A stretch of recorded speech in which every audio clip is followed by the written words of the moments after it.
Right, we should be live. We need to pick Okay. a background as well. How are we going to do that? We got one already, or shall I Google something? Yeah, find something. This thumbnail won't work. Let me have a quick look. What's going to be a good one?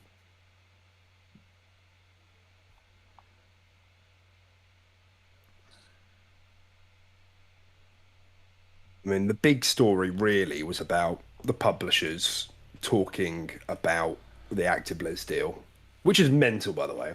That was an absolutely mental story, but I don't really Yeah. think there's a good picture we can get for that. um, Not really. oh, you could use.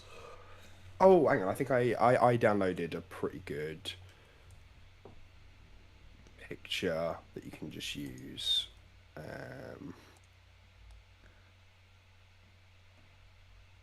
oh, is that going to be on my GP family? Can I drag that?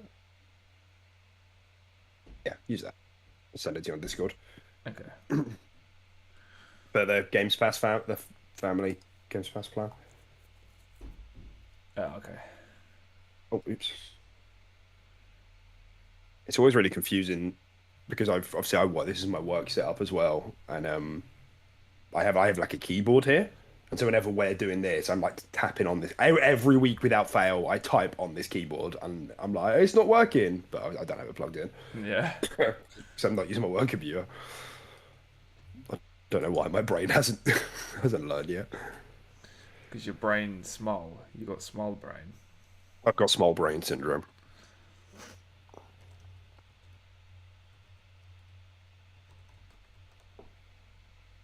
Okay, let's check the live stream.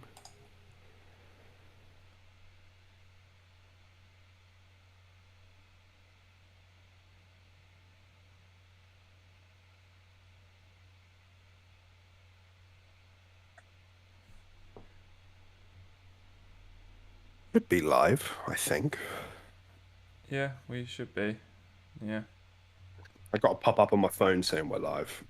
But then when I was in the studio, then it was looking a bit dodgy. Um, yeah, I mean, from my end, everything should be working fine.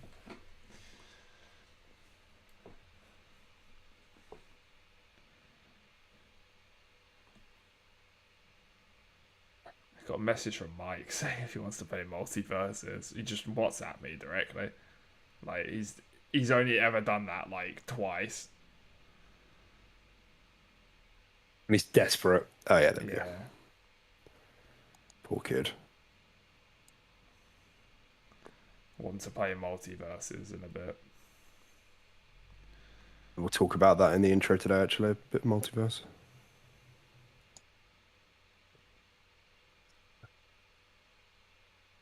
Okay, that's all looking good.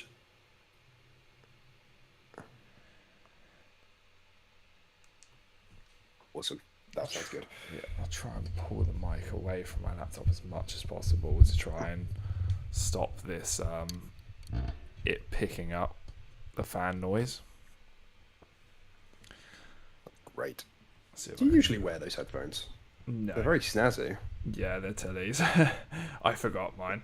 I literally sat down and I was like, I knew I forgot something. I forgot my Bose headphones. So yeah, I'm wearing her snazzy ones. I don't think she wears these often either, but Really, it's really drawing attention to your temples, your nice temples, thanks, man. Thank you. My messy hair, and it goes well with my shirt as well. So Spider-Man.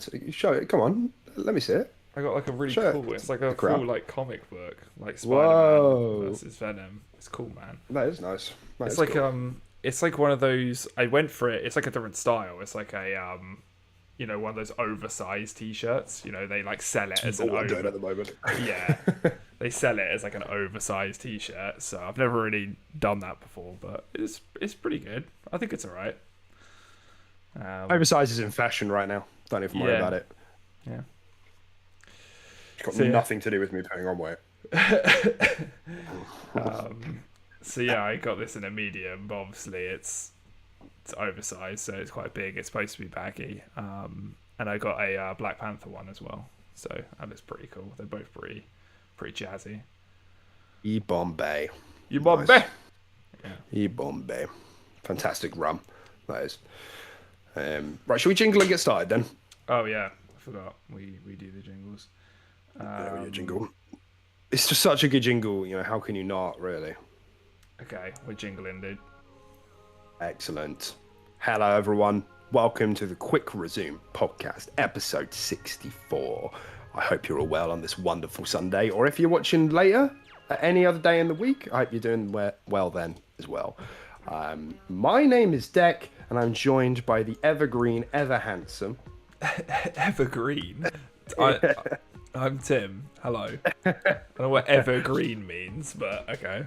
It just means you're consistently vibrant. Okay. Always. Good. Age, you're unaffected by the dilution of time. Damn, man. I think that's probably the best compliment you've ever given me. Thank you. It's just it's just how I tend to feel on Sunday mornings. So if you're joining us live, hi, thanks. If you're joining us after the fact, you can find us on all podcasting platforms. And I don't usually do this, but I feel like I should because I've added it to our like YouTube description and our like default descriptions as well now. Our jingle, if you like it, probably still playing right now. It is a bop. That's made by our friend Roscoe Fox. You can find him on Spotify, SoundCloud, other music platforms as well, even on YouTube as well. Go and have a look. He makes some very, very good music. He does. And that'll be our outro. So I'll tell you what, if you wait till the end of the show, you'll be able to hear it again in the background. How about that? That sounds like a good deal. Just going to click off and then click back on in an hour and a half. Yeah. So, Tim, video games, am I right? What about those things? Video games, am I right? I'll just end the broadcast, yeah. We're done. Yeah, man, video games. Yeah, I'm kind of in a weird place with video games at the moment. With Darktide ripping my nutsack off just the other week and delaying and not even giving an Xbox release date. I've kind of been floating in limbo. Like, I do enjoy Multiverses. I'm still playing Multiverses. I haven't had a chance to actually play it with you this week, but it's not the sort of game that's going to be my only game. Like, I can't full commit to Multiverses. It's just not my style. I don't enjoy fighting games that much. They're quite... Oh, I definitely can. I don't know, man. They're just a little bit too intense for me. I always like to have something on the side, like whether or not it's... I guess.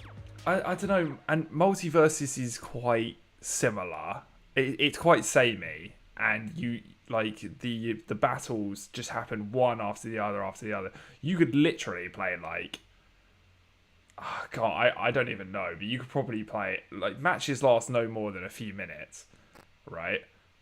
And yeah. You're just straight back in. So you play, like, an hour, and you're playing, like, 20 matches in an hour.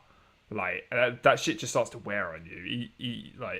Even in, like, an hour. So I feel like a few hours on that game, and you pump back so many matches, and I kind of just feel like I like to take a break from it.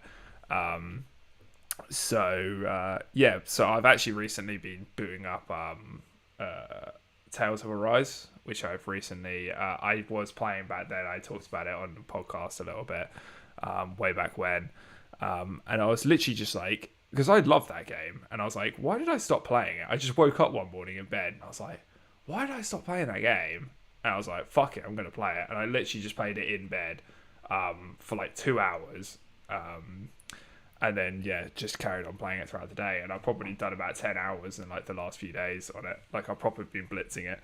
Nice. And yeah, it's really good, man. I'm having a lot of fun with it. And I'm hoping I can take it right through to the end.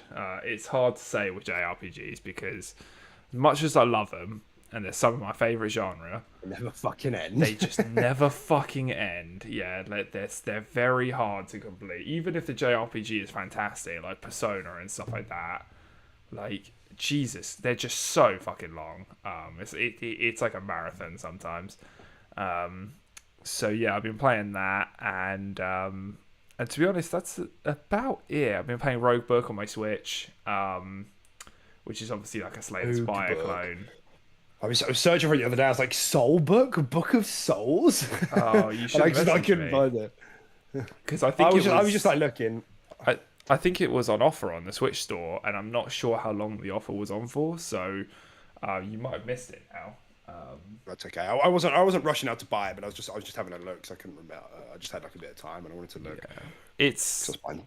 it's very good. I think it actually does some things better than Slay the Spire, which is high praise because I freaking love Slay the It's Spire. high praise.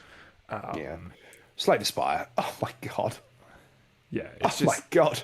it's freaking fantastic, isn't it? It's It's so so good. good. Although I feel like if Slay the Spire were to just be like, oh, we're releasing a new character and new relics and stuff, I probably would go back to that over Roguebook. Yeah.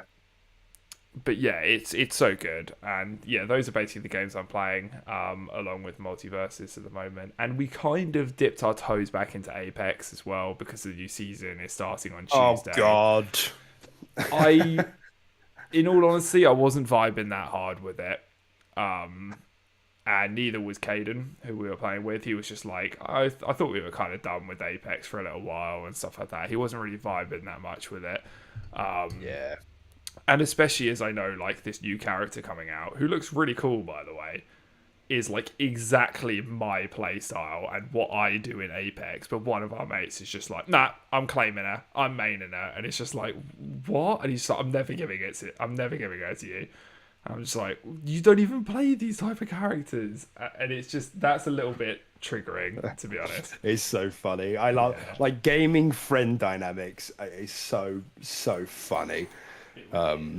That new character is mine, but I mean, like, yeah, man, like we can't all play him, can we? Yeah, I mean, just share a little bit. But yeah, It's rough out here. and it's just that did kind of trigger me a little bit. And yeah, but I don't know how that's gonna go. We'll wait and see. But I don't think Apex is gonna stick this season. Although they have made some very interesting changes coming into the new season. There's people But, like yeah. protesting the game this month, though. Really? There's like a whole boycott going on this month, yeah, of people like not playing the game. No Apex August. Hashtag no Apex August. Why? It's like no nut November. I don't know. It might be like just the persistent audio bugs or whatever. I'm not sure. Okay. Yeah. It's a bit scuffed the audio in that game. Yeah, for sure. Hi everyone in the chat. We see you, David. We see you, Joaquin. Thank you, everyone. Hello. I hope you're all doing well. Hi. If you've got any questions or anything you'd like to add to the chat as you go through, I can see someone that was at Joaquin playing couples matches on COD. Nice. We played. I think the last bit of COD that we played was it was that doubles game mode in Modern Warfare, wasn't it? Yeah, it was exactly that. Yeah, we literally bought 2019 Modern Warfare Remastered solely because it had like a doubles game I love mode. doubles game modes. Yeah, it's so good, and I feel like we've kind of been chasing this itch to have like multi-team back in our lives in some sort of fashion. Well, I've got some good news for you. Oh yeah, is multi-team coming to Halo Infinite? Is it? Well, doubles is in the next drop pod. We'll come back round to it, but doubles is coming up just after the next drop pod. Yeah, it's on the official thing, ranked and unranked. Oh, interesting. That's pretty cool.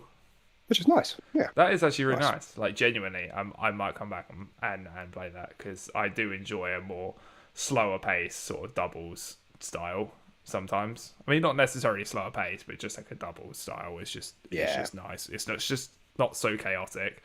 Well, we used to. Do you remember we played Smite a lot? Like we used to. Like, was it every Wednesday? What was it called on Smite? I can't. Like. Oh, it was called Joust the Two of Us. Joust the two of us. That's it. Joust the two of us. I know we can make it if it's just the two of us. Oh, it's so good, man. Yeah, it's good. Yeah, I love that. I love doubles game modes. It is funny though because you get those sorts of games where like either the party size is too small for your group of friends, or or it's too big. I don't know. Sometimes it can get really, really difficult. But I always love doubles because that way everyone can split off and do their own thing. Do you know what I mean? You can just split into twos. Yeah, exactly. Sorted. Yeah, no, definitely. But yeah, cool. What have you been playing this week, man? What have I been playing? Really, yeah, just multiverses. I played with one of our friends. Yeah, I played with Caden a bit earlier in the week. We had a good time there. I bought Harley. I've been playing a lot of Harley Quinn. That character is a lot of fun, and she's like a vertical assassin. Very cool. I don't know if other fighting games do that. I mean, I know they probably do, but it's just very explicit in multiverse where they're like, this is a horizontal, this is a vertical character, this is hybrid. And I think that's very cool. I think that opens the door for like very like watertight play styles, and I think that's quite cool. So like, and it just means you can mix and match the teams. Like if you're playing like a horizontal Wonder Woman or something like that, then you might need a bit more. You might need a character that's better at finishing that vertical spike or something like that, So I pick a vertical assassin like Harley to go into it, Yeah, but I think LeBron will go really well into Harley. Oh, really? Okay. He's like a hybrid, isn't he? Yeah. But yeah, I've been having a lot of fun with that. It's really like re-energized. Not that I'd slowed down, but it's just like giving me a lot more energy to keep playing the game, solo and duos. And I've been playing Monster Hunter as well. That's the thing. I was looking to get Roguebook. Is that what you said it was called? Roguebook. Yeah, Roguebook. And I was just like, there's still so much I want to do on Monster Hunter, so I was just been like killing like Astalos and getting mad.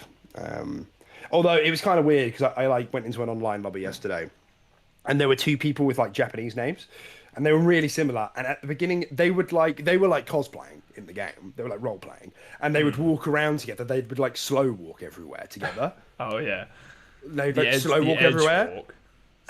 Yeah, they would, and then they would like turn to each other, emote, and then like walk away like to the merchant. I was like, I've stumbled into something that I'm not sure I meant to see. Jesus, you're just bugging around like, come on lads, like throwing up stickers, just breaking their immersion. Oh yeah, but that's been fun. I've almost got a full set of Astalos. Nice. I needed one more damn scale. Got the mantle though. So that's been fun as always. Monster Hunter never gets old. Yeah, definitely. Yeah, I've been looking to still play into it. I hunted some solo Astaloses and got some Astalos armor and made like a nice little hybrid set. I think we just need to just join up and carry on with the story, don't we? Start killing some more stuff. Because I think the latest monster we killed was the Espinas, wasn't it? I haven't done any of the new things like the Gorn Magala or whatever else is the new stuff. There's still quite a lot of new monsters that we still got to do, and then obviously finish off with the Malzeno, I think it is Malzenio. Little vampire boy, whatever his name is. So we should go back onto that and do that for sure. We should. But other than that, just those two really. I don't think I played anything else. We pissed around with our mates, didn't we, on Friday? We played Secret Neighbor, which I don't know why that game is still buggy as fuck. What's play Secret Neighbor. Did you have like a massive issue getting onto the game as well? I had to reboot like 4 times. Yeah. And then it comes up with the user license agreement that opens up in Microsoft Edge, and then you can't accept it up there. So you have to go back onto the game, and then it auto launches a new tab every time you go back to the game. So you have to spam right on the D-pad as you're pressing back. It opened up like 20 tabs to me, and I finally managed to accept I literally couldn't even open the game. Like, what is that? That's ridiculous. Yeah, I don't know. It's really. I spoke about this last week for completely different reasons, but like this whole like PC, Xbox, like disparity is really starting to trigger me. I know this is like such a nothing thing, but like just generally when things are made for PC and then and then Xbox gets like a really shitty version of it, or it doesn't get ported well, or it doesn't get ported ever, or like 2 years down the line. It's so annoying. Like I get it, I guess, but I just wish the resources were more balanced for both platforms. That was egregious. That was, but it's annoying because the game's like fun. Like when you're actually in it and playing, I think it's quite fun. But Yeah, I mean, yeah, it definitely can be quite fun. But mate, the moment it was suggested, I was like, nah, that game's a buggy mess. And everyone was like, oh, it would have changed. And I'm like, nah, still a buggy mess. Like I was so confident that game would still be a buggy mess, and it was. yeah. And I guess the other thing we did play, because it's a shout out to as a Games Pass game, is a Turbo Rocket. I can never remember this goddamn name. Turbo Rocket Golf Racing. Yeah, that's the Is that it? I think that's right. it. Yeah, I think so. Well, we played that as well, and we played that back in the Insider program like a couple of months ago, 3 months ago now maybe, which is fun. It's in preview. It needs more work. The core gameplay loop is there, but like the one thing that is just really weird about the game is that it's dead quiet.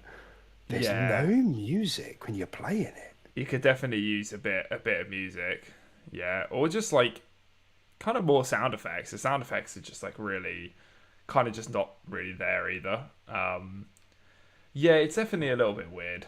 It has potential, but it's clunky in weird ways. Like it plays really smooth, and I've never had like connection issues or anything like that, or no bugs or anything. or no bugs or anything like that. But it just, like you said, the quietness about it and like almost the simplicity to it as well.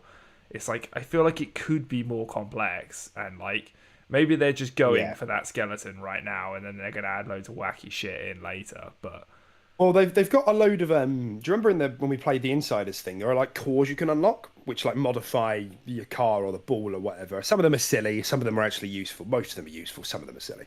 But in the Insiders thing, you unlock them as part of like, the temporary just progression system. Level 2 you unlock this, level 4. But now they've made it where like they're all challenge based, and some of them are like, get a win to unlock one, and others are like you have to get these purple stars, and you can only get these purple stars by doing solo. And it's like, that is such a fuck up. Nobody's playing this game solo. Because if they were part, like if you were playing 3 or 4 games, oh, here's a new thing, I can like do a double jump now, or like a triple jump. Oh, that's interesting. You play 3 or 4 games. Oh, I can, my boost is quicker now, or just things like that. That would like keep that loop fresh. Because I'm with you, like you play 3 games back to back, and you're like, I've just kind of done the same thing. There are items on the track which is like a turbo boost, which replenishes anyway, like your turbo replenishes anyway, or it's like a homing rocket, and that's it. Like there's not much variety in the item pickup, so there needs to be more item pickups, I think. You can get a shield. Oh, shield, yeah, good shout. I think there needs to be more of them, but I do like it. I've got to say, I was surprised how quickly our friends got bored with that. It does worry me, their attention span sometimes, but that's fine. I mean, we ended up playing Rocket League the same night, and it's just like I probably would have preferred to just carry on playing the golf one because it's still somewhat new. It's novelty, and Rocket League is just, I mean, but like again, our friends are happy just smashing their head into a wall and playing the same game because they're good at it. Like because the friends we were playing with, they're good at Rocket League, we're not. So they were having a great time, but me and Deck were just like, and they're just like mocking us, and we're like, we don't play this game, guys. Like with my hand feeling like a fucking pretzel around my controller, like what? Yeah, there's no transferable skills in this game. There was a point where I used to be quite good at Rocket League ages ago. Like when it first came to console, we played it quite a bit. I was quite good at it back then. I mean, I wasn't great, but like I could actually do stuff. And now I'm like, I feel like a crippled old man. Like I can't do basic aerials. Like I miss the ball. I can't shoot to save my goddamn life. I don't know what's wrong with me. I always drive too fast in that game. That's my issue. The ball always goes over me. Like I jump up and I get the right height and I could hit it, but I just skim underneath it. I'm always going that little bit too quick for the ball. I can't get like the pacing of the ball right. But I don't know, man. It's always a good time though. Exactly. I was literally just about to say the same thing. It's always a good time. Yeah, I do love Rocket League. Lovely. So I guess before we get into like the main stories, I just wanted to tell a very quick story, like a personal story. God. And like usually you might notice, well, in our graphic, right, for our YouTube channel, for our Twitter, we've got a graphic, we've got an artistic representation of what we look like. And in those representations, firstly, we look very handsome. We look far more handsome. Yeah, okay, yeah, fine. But the second thing, which is pertinent to the story, is that I'm wearing glasses. And if you watch the stream regularly, maybe you're just a listener or whatever, but if you watch, you'll see. Usually I have my glasses on for the first few minutes, and then I take them off because I'm like short-sighted, so not by much, but I just like to wear them. I went to Leamington Spa the other day, and which is not far from where I live in Birmingham. Mm-hmm. And the Leamington Spa happens to be where Playground Games are. So you might see on Twitter, I took a picture next to the Playground Games hub. Oh, nice. So zoomed in to the window, got a little early Fable gameplay. No. Got that on my phone. Yeah. Nice, man. FBI chasing me down. Phil himself has sent personal letters. Yeah. I'm fearful for my life. Anyway, where I'm going with the story is, we left. I started getting sick, so my head was starting to get fuzzy that day. I'm still a bit sick now, but that's fine.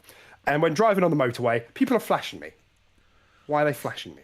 I'm like, maybe people are just hot. It's a hot day. And people start. I was in the fast lane, and people start going into the middle lane. And I'm like, are they going to undertake me? And then they don't undertake me, and they're just like. And then 3, 2, 1. I hear on the roof of my car. And my glasses go flying into the middle of the motorway. Oh my God, you left them on the top of your car. And it's just so funny that the people were behind me like, oh God, please do something. This is going to hit my windshield. Oh my God, dude. So, I'd like to buy new glasses. That's rough, man. Which don't, well, I mean, I got 2.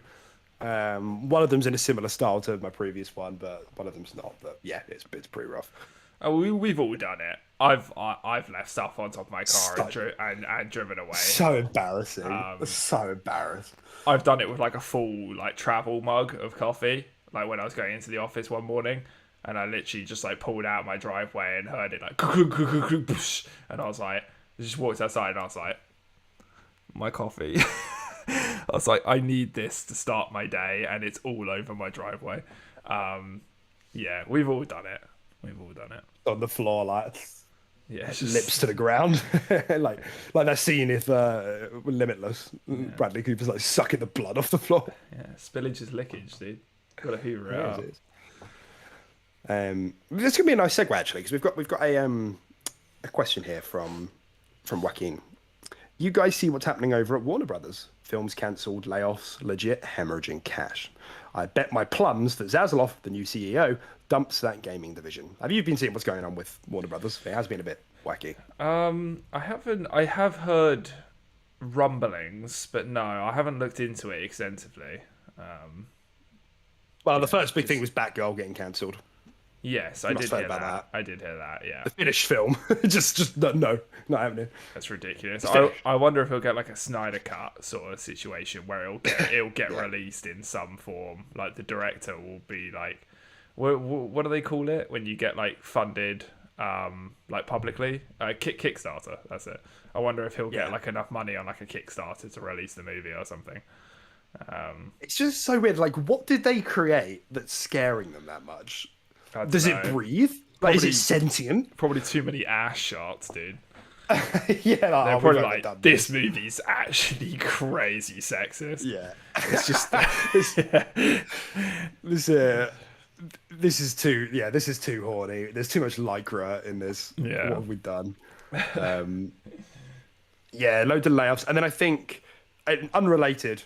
I think it is anyway. The whole HBO Max thing as well. That's something that's been happening this week. That they're folding into. Oh no, it's not, because it's Discovery, right? It's Discovery Plus.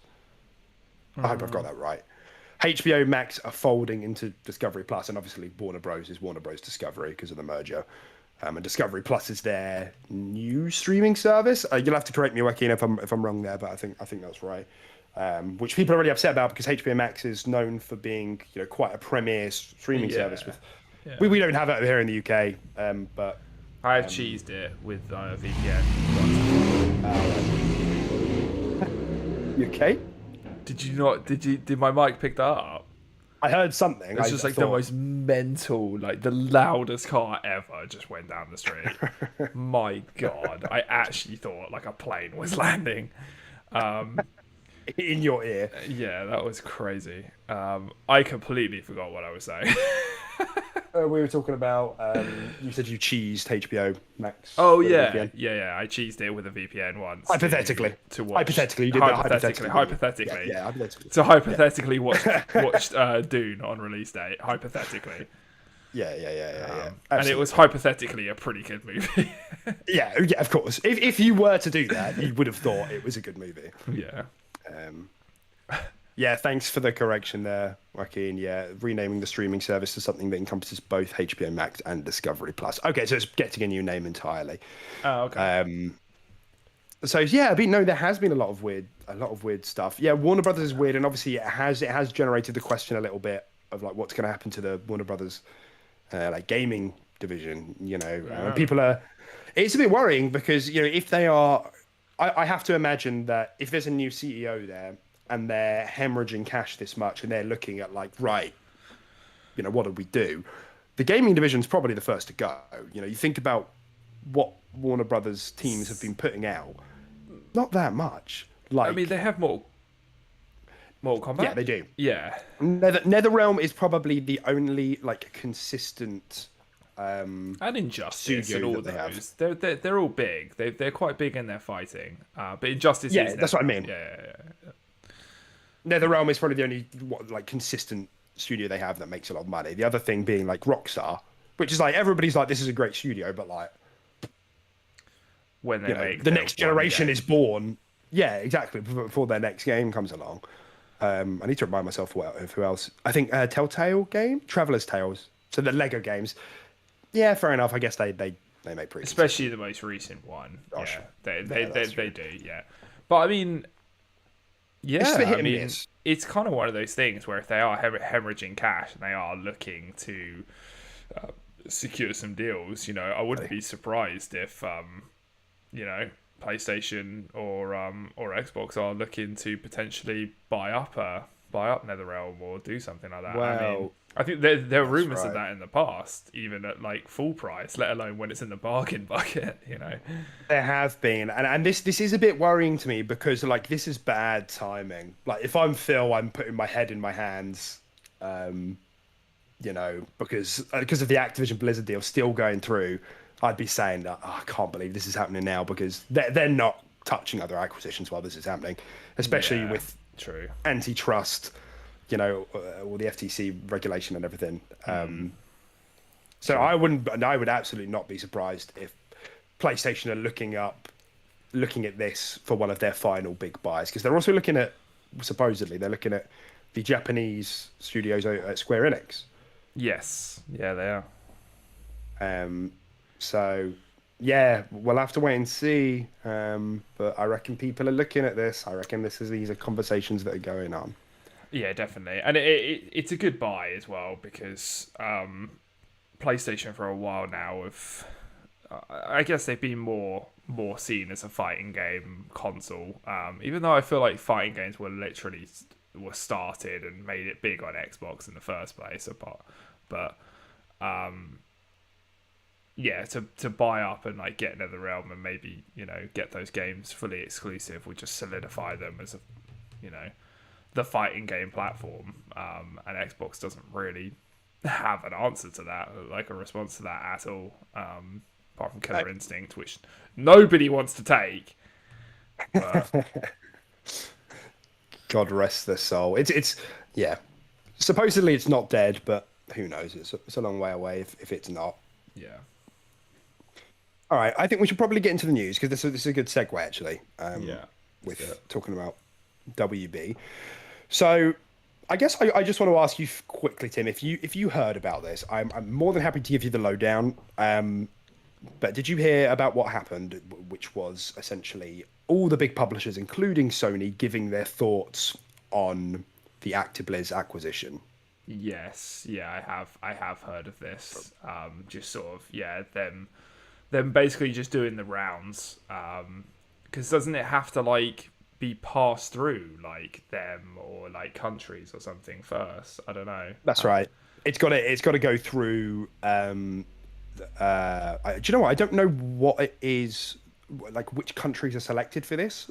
I'm assuming it's not like a NATO thing, but yeah, it has to go through a lot of like main, developed countries. So Brazil is in there, Europe's in there, North America, obviously, the UK, and the Brazilian government, God bless them, were like, well, what does everyone else think? Which is a good question, isn't it? I don't know. They'll be saying, I don't play video games. They're saying, what do you guys think, essentially? And this is all on public record. So we got public answers from big publishers. We got it from Warner Brothers. We got it from Ubisoft. We got it from Sony. We got it from Epic.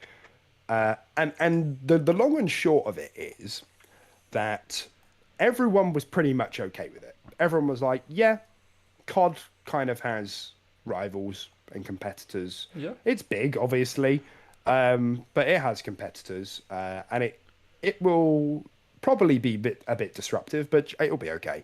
Whereas Sony's comments on it were very like, COD is a genre of itself. It's untouchable. We couldn't rival this if we wanted to. And it's just very, really interesting because there's no point us trying to take away from just how big COD is. But I suppose they're looking at it from a different point of view than we are, the business and the industry and everything. And they're Sony almost to the point of exaggeration, almost. Obviously, they're trying to down or upplay, I suppose, the importance of the deal because they don't want this to get. There's a conflict of interest here. Sony stand to lose the most of all the publishers from this deal going through, and that's undebatable. Even from top-down basics, they won't have marketing rights to COD anymore. It's true. And I think it says a lot. I think it says a lot. There's a lot of different directions that you can go from this conversation. But I found the whole saga really, really fascinating. Other publishers sort of said they didn't know enough about it. Google was on the list as well. So was Apple. Bandai Namco was there. And, some of them said, it is a big deal. But there are competitors to COD, whereas Sony were like, COD doesn't have a competitor. So what do you think? It does. COD has competitors these days. Not even within like the exact same genre. I mean, I would consider something like Destiny 2 to be a competitor to COD these days. It doesn't have to just be a first-person shooter multiplayer only experience that competes with COD. Destiny is like a hybrid RPG, and I'd say that competes with COD. And I wouldn't be surprised if you did like some marketing research into it and found out that probably quite a large majority of COD players also enjoy Destiny 2 and stuff like that. I think the player base will actually be quite similar between those games. And then you got Battlefield. Sure, they shat the bed with their most recent release, but they're still a competitor with COD. They have some brand some brand issues now going forward. Yeah. But there's plenty out there. And I don't know, man. I mean, COD's still going to remain multi-plat, right? That's been stated before. Phil said he wasn't going to pull it from PlayStation and stuff. So basically, they lose marketing rights, which is a big deal, right? But it's not like we're pulling it and making it an exclusive. Like, I don't know, like. I just don't know if it's like a weird bit of projection. Do you know what I mean? That they're scared that Xbox won't hold true to their word. Do you know what I mean? Because that would be devastating. Like, we can't understate that. That if Xbox decided tomorrow, like the deal goes through and they're like, fucking tricked ya. Tricked you, didn't we? Idiots, dummies. You thought we'd do this? Yeah, that would be devastating. Like, I think I'm pulling this number out of my ass. Like, I'm pretty sure I saw it somewhere that. No, I'm not even going to say the number. But COD sales make up a huge chunk of revenue for PlayStation. Yeah, like huge, like massive. Yeah. We're talking billions. And once you factor in microtransactions and sales and everything. So like it's just a bit funny to me because the only company I've ever known, and this is just maybe there are gaps in my knowledge here, to be dishonest about exclusivity periods Is you. is Sony. Sony. Right? Our Final Fantasy 1 year exclusivity. And and who have been hyper aggressive with exclusivity deals. For example, Sony locking away Sony. This is just there's loads of examples of many, and I'm not turning this into a console war thing. I'm not doing it. But we all know Sony have been very aggressive with exclusivity periods. That's just a fact. Like, you don't have to go argue back and forth. Yes, Xbox are very aggressive with it back in the 360 days. That is true as well, and that sucked as well. But one of the things that stands out in my mind is, do you remember in Modern Warfare 2019, an entire game mode was locked away for a year? It's a survival game mode. It's ridiculous. Yeah. So I think it's quite funny that the spokesperson for Sony in this case are quite on the edge of their seat about Xbox not being honest or being too aggressive with exclusivity here. Now that they've kind of opened the wallet to make this sort of move. But yes, you're right. Like, Phil is already on the record saying, we're going to keep this multiplayer. Yeah, but maybe that's not entirely. They're not scared necessarily of them pulling the rug from under their feet and being like, jokes, it's not actually multiplayer. Like, I think they're equally as scared with just the fact that regardless of it being multiplayer, it being on Games Pass will make it a console seller for Xbox far more than PlayStation, right? Yeah. And that in itself almost identifies it as like a pseudo-exclusive, kind of, because it's just like, it's kind of free with Games Pass, and it's just like... Well, that's it. The console exclusive is losing value, man. It is, because... Like, not that Xbox have done a good job for the back end of this year, but if you told me that Xbox had 3 big games lined up for day one Games Pass, let's say, Midnight Suns, Gotham Knights. They already have Plague's Tale, so let's just say it's Plague's Tale as well. That directly impacts like my appraisal of the value of my console. Do you know what I mean? Like the reason that somebody wants to have an exclusive is because they're like, oh, it justifies my purchase of this console. Yeah. But if there's stuff coming to Games Pass, then I get it for an incredible value instead of buying it. Mm-hmm. So I feel like that, that really softens the blow of a lot of exclusive. It really takes the wind out of the sails a little bit. And it's pertinent when we're talking about how Sony are kind of reacting to this, which, you can kind of understand, right? Yeah. Then naturally they're going to be defensive. They're not going to just party popper and give us a cake and congratulations. Yeah. Thank you for taking our revenue. But that's it, yeah. Cheers, guys. Yeah, it does come across as a bit, I don't know, just desperate, I guess, and like you said, they've been very snaky with what they're doing and what they have done in the past as well. And I don't think you can say either company, Sony or Microsoft, Sony or Xbox, are they're as bad as each other. I don't think you can say one's worse than the other.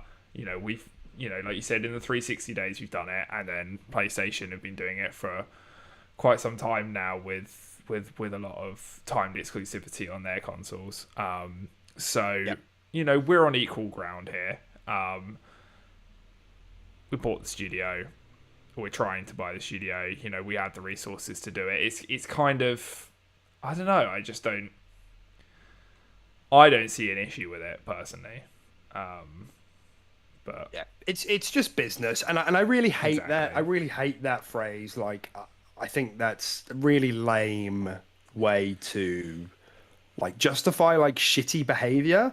Yeah. But it is just business, but that's the fault of business. That's not the fault of companies. Does that make sense? The fact that we have businesses with so much power, and we have businesses with more money than countries, that have higher GDPs than countries. Yeah. That's the fucking problem. It's not so anyway, I'm not going to go down that road, but that's how we get to this point where people are battling with money for users and engagement. Exactly. Yeah. So I just wanted to pull a few quotes here then. Or I guess just because this was really, really interesting. There are a few. Yeah, okay, yeah. Sony believes that none of these developers could create a franchise to rival Activision's Call of Duty, which stands out as a gaming category on its own. That's why they believe that Call of Duty is so popular that it influences users' choice of console. In fact, their network of loyal users is so ingrained that even if a competitor had the budget to develop a similar product, it would not be able to create a rival. So, again, I don't think that's true. Like, especially when you've got kind of like Apex is probably the closest thing right now in terms of like a competitive PvP game, right? Yes. Yeah, I would Mate, say in terms so. of like popularity, general What, not Fortnite? presence. Oh well, I guess, but I guess that maybe they're more comparable because it's a first-person shooter. Yeah, no, I suppose you're right. I think that probably does count. Yeah. But yeah, those are definitely, yeah, those are the ones, yeah, that are competitors. There's so many competitors. I mean, you could even argue that CS:GO is Right. still so big, and that game is old now. Like, and yeah, Yeah. like Valorant, all these games, they're all equal competitors. If not bigger, in some ways. Yeah. So I don't know, man. COD isn't the giant it used to be. I think Sony are a little bit. I don't know. They're kind of stuck in the past and using. Maybe they're using like a lot of past figures to kind of bolster those statements as well. Because COD has been in steady decline, I think, for a It while. has been in a steady decline, but you know, we just need to be careful because it's just a big blind spot for us, and obviously, probably the people listening to the podcast, a lot of us, I want to, the engaged minority, whatever, the hardcore gamer, COD tends to be a bit of a blind spot for us, and so we shouldn't forget that it is still massive. But I guess maybe what I wanted to just double click on was what they kind of mean when they're saying competitive, when they're saying like nothing's competitive. Do they mean that not like a game isn't as good in quality? Because that's like plainly not true. And or do they Yeah. mean just simply that the productivity, nobody can have the same level of productivity? In which case, that's just a numbers game. Activision has like 2,000 people, 6 teams working on COD to put out a yearly game. So you could do that if you clumped all your Yeah. teams together and just made one franchise on a treadmill. Exactly. Yeah. I don't know. It falls apart quite easily, I guess, is maybe where I was going with that. Yeah. No, I'd agree. Yeah. So the other side of this, and then the final part for this kind of story, is that they also mentioned subscription services, and how they kind of felt about that. Does that impact? Does Games Pass essentially make this move anti-competitive? And they said that they agree that subscription services compete with games purchased for a one-time fee. So, in other words, people will wait for a game to be free rather than buy it sometimes. There is an overlap there. Yeah. Yeah. But they think that the lowest upfront costs of subscription services could be anti-competitive in relation to publishers who recoup the significant investments in games by selling them for an upfront fee. They also said that Games Pass has grown to capture approximately 60 to 70% of the global subscription services market. That market share is even greater in Brazil, where Games Pass represents approximately 70 to 80% of the PC subscription services market. They believe that it would take several years for a competitor, even with substantial investment, to create a rival effective for Games Pass. So it's a bit of a mess here, but I'll try and break it down for you. Subscription services might be anti-competitive. They might not be. Games Pass too good. Games Pass bad. Here's our subscription service. Like, are they bad or not? Like, what? Do you know what I mean? Like, It you always just launched one. Yeah, it always comes across as just Sony just being a little bit of butthurt, right? I don't know, man. I I don't want to sound like I'm just taking Xbox's side and I'm just like a console war. I know I'm an Xbox gamer. Oh no. But it always sounds like they're just like, oh, boo-hoo, we don't quite have the resources, so we shouldn't allow it. At least we shouldn't allow it until we do have the resources to do it. And then it's just like, I don't know, man. It always just comes across that way. I don't know. You can't just be like, I don't know. I can't just go up to someone who has a mansion and just be like, it's unfair that you have a mansion when I only have a flat, like an apartment. So you shouldn't have your mansion. I don't know. I'd be happy to do that, but can continue with your analogy. But like, I don't know. At the end of the day, it's just the way the world works. It's money. If you had the money, you have more opportunities. You have more things you can do with it. I mean, it's just the world work. How the world works. I don't know. Yeah, we call this economies of scale. That's what that tends to mean. But like, no, yes, you're right, and but there's only so many times I can cycle back to it. Because like, if this was the other way around and Microsoft was the smaller studio and Sony had just bought up a massive player, you would definitely have this kind of underdog effect going on. There's like underdog syndrome. You'd be like, we're the smaller with like the better games, but we just can't compete with this. But I kind of get that. That's why these regulators exist, to make sure that people don't get bought out and pushed out of industries. So, if it goes through, then it goes through. But whatever. Like we said, you can't blame them for being defensive about this. It's a big player in the industry, and COD has for the last decade been a PlayStation associated title, and that's about to stop. So, and I guess the final thing I'll leave this on, Tim, is that the way that they speak about COD here, like how dominant it is, makes me think that maybe this is why they haven't bothered making anything other than a third-person action adventure game. Yeah, I don't mean it does not sound derogatory. I just mean like if they really feel that COD is this powerful and this dominant, what's the point? Like if Naughty Dog make a first-person shooter, it's just going to get cannibalized by COD. Yeah, exactly. That's why they've always dipped into just making story-driven games. Yeah. What was the last first-person shooter they made? It was Guerrilla Games, wasn't it? What was it called? It was like the futuristic shooter. What? Like Resistance? No, you talking about? It begins with an F. No, it doesn't. Killzone. I think you're thinking about Killzone. Killzone. Yes, I think you're right. Yeah, Killzone. It begins with an F. Killzone. Yeah, Philzone. That's the zone I'd like to be in. Yeah, we're in the Philzone. And exactly, yeah. And they stopped making them at the end of PS3, right? When they got the COD marketing. Convenient? I think not. Did they not launch a Killzone for the PS4 launch? I think it was a PS4 launch title. Killzone. Maybe, but yeah. Early it PS4 was around days, that period. they scrapped it, yeah. When they got the COD marketing. Yeah. Because Xbox literally chewed off their own arms. Mm-hmm. And so not in retaliation to all of this, but essentially Microsoft replied to these statements, especially to the Sony ones, and said that Activision Blizzard don't have any must-haves with respect to console ownerships. And then they later clarified that when they say must-have is a legal term and not not like a valuation of Activision Blizzard games. So just thought it was quite funny that Microsoft replied back and they were like, we don't agree. Yeah, we don't agree.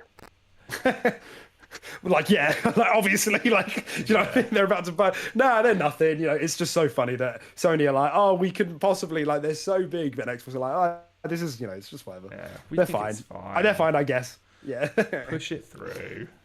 Yeah, get it through. Come on, and then we'll make it exclusive. That's fine. So yeah, it was funny. That whole saga was very funny. It created a lot of very interesting and funny conversation. There's so many like videos and like titles on YouTube at the moment. I'm no exception.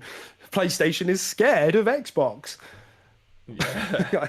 COD influences so much console choice. Yeah. Anyway, Games it's just it's too good. yeah, All that's right. All these clickbait titles. Yeah. Is it even legal? Yeah. It's a very interesting peek behind the curtain. Definitely. Yeah. All right. Well, let's move on to our next thing. And this is very, very heavy rumor heavy stuff.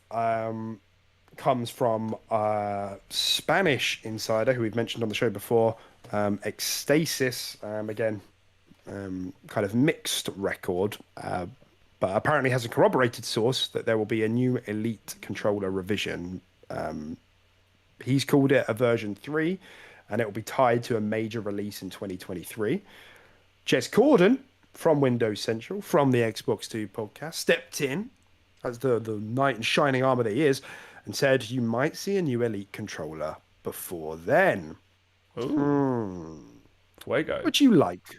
What would you like, Tim, from a new Elite controller? I would like it to function correctly for more than 3 months. that is, you know what? That is a good shout. That's what I would like.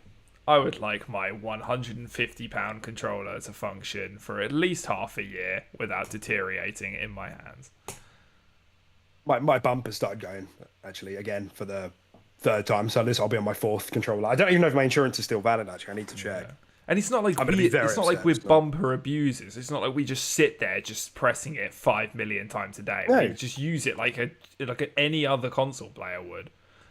Well, we use it, I imagine, as much as the demographic of the Elite controller is aimed at. Yeah, exactly. Do you know what I mean? Yeah, which is a more competitive gamer. Yeah, man, that's literally all I want. Like, I'm very happy with the design and how it feels, and like the little settings that you can preset onto it, and all this kind of stuff. It's fucking great. The analog sticks, they're interchangeable. The trigger stops, I love it all. I just want it to be built better. I want it to be built to last. And Design Labs would also be cool. Design Labs would be cool. We've been calling for that for a while. Yeah. That would definitely be something I would splash on. I'm not a fussy man. Give me a controller that fucking works. I don't have to buy insurance for, and like redo every it literally is like less than half a year. Like it's crazy. It's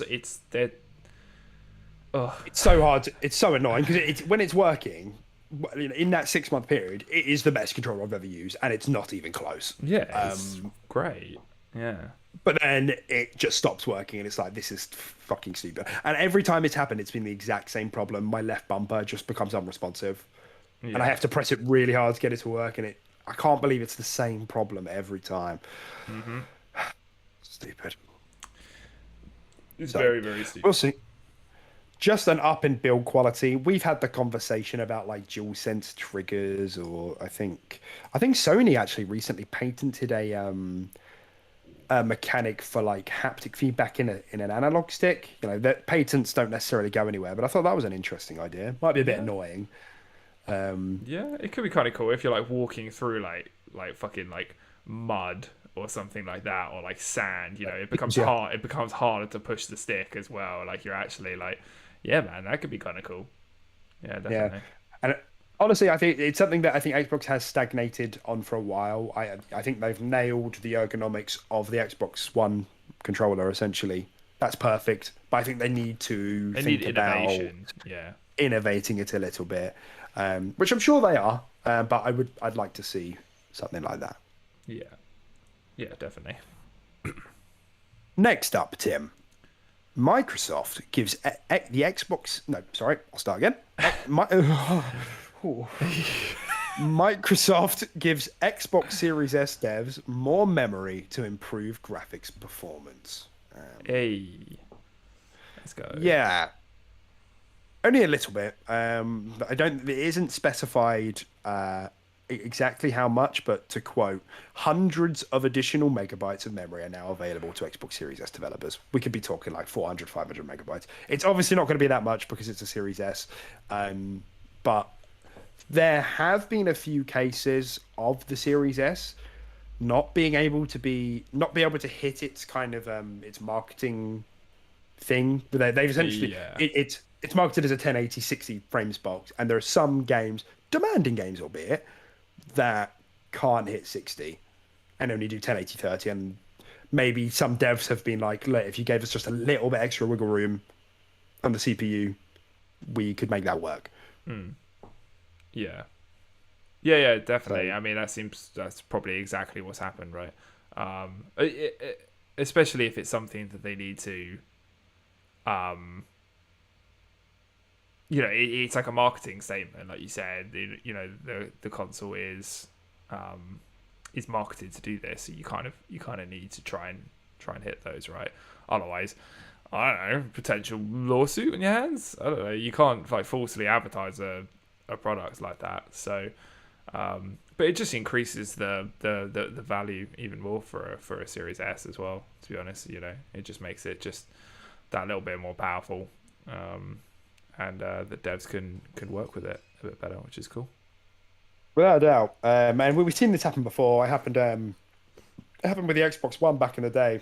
I don't know if you remember when it was getting battered over the head with the whole power gap narrative, and they cut down the resources dedicated to the OS to free up like 10% more for the I want to say the GPU. Maybe it's a CPU. I can't remember. Same thing's happened to him. Yeah. But as a proud Series S owner, it's still a lovely little console. Yeah.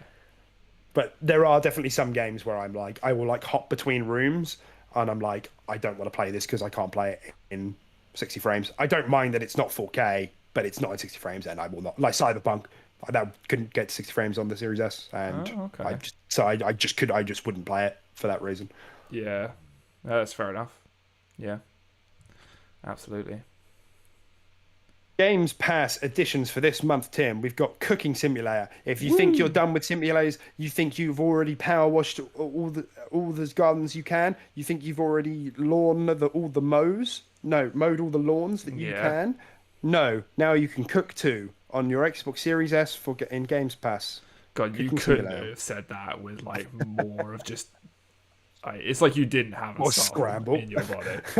You're literally like, and you thought you were done. Well, now you can cook on your Xbox Series S and X.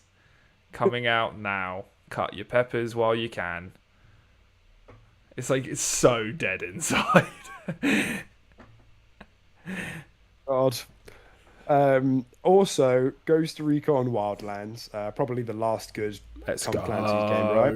No, Breakpoint that one was alright. Hype. Yeah, Wildlands was fine. Yeah, Breakpoint. We played that alright. That was fun. Breakpoint. Ironically, the Breakpoint. Yeah, that's right. Wait. Got it. 2 Point Campus, Turbo Golf Racing, is that Generations? Generations Rome, Expeditions Rome. Oh, I'm sorry, I need to start getting the names. Off-World Trading Company and Shenzhen IO. They're all PC. Those last three. Yeah. Cool. Not a massive month, to be honest. Games Pass editions for the last month or two have been a bit lackluster. I like Turbo Golf Racing. I think that's a fun addition. And I'm waiting for Plague's Tale. That's going to be really big for me.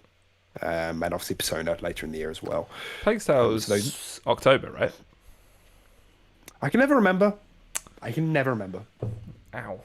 I think it's October. And obviously Dark Tide would have been another big one, but that's been pushed back. So it's just been meh. Yeah. Yeah, definitely. Meh. It's 18th of October. Yeah. Yeah, so it's further off. It's further off than I always think it's a bit closer. Well, it's not. Yeah. It's still a couple months away. More. Yeah. What did I miss? Okay, I've just realised I missed a couple of things on the intro that I wanted to talk about, but that's fine. We'll just quickly go over them before we go into the Games Pass family plan news, which is obviously very exciting. The first thing being big ups to Sea of Thieves for Season 7 launch. I think that's out now. Wonderful. Captaincy update. Tim, you can buy your boat. You buy it with gold, and then that's your boat. The damage to the boat carries over. It's persistent. Like it saves it to the server. And that includes the stuff you put on the boat. and it's super cute as it is in Sea of Thieves styles. You know, if your boat gets knocked, stuff falls off the shelves and you have to put it back on. And if you don't do that, obviously you come back next session and you'll be like, oh, that's right, we got battered and look at all of our shit that's on the floor now. You can buy resources with gold now. You boot in, you buy up on wood, cannonballs, you name it. No more searching for barrels at the beginning of your journey. That's no, nice. You can buy it with gold. There are sovereign outposts at the out. You know where? What are they called? You know, just where there are docks with all of the Fishing merchants. Oh. No, just the normal places. I think they're just called outposts, aren't they? Yeah, they're just outposts. But there's a new trading company there, the Sovereigns, and if you have a boat, so if you're a captain, if you're on a boat or in a crew of a captain, you can hand anything to them, and they're right on the pier, like right on the dock. So there's no more running down the island to anyone. You just park up and you just give it to them. You don't do that if you're captain, though, because they only talk to captains because they're all fancy and it gives you the reputation for the appropriate faction. Okay, that's nice. Yep, That's I like that. Life. There were some other bits and bobs that I'm struggling to recall right now, but very nice update. Big quality of life. You know, the ownership of the boat, buying stuff with gold, I think will make a big difference to that. Just the gameplay loop, really. So, yeah, very nice indeed. Speaking of Xbox's live service games, Halo Infinite is getting a drop pod in August. Let's go.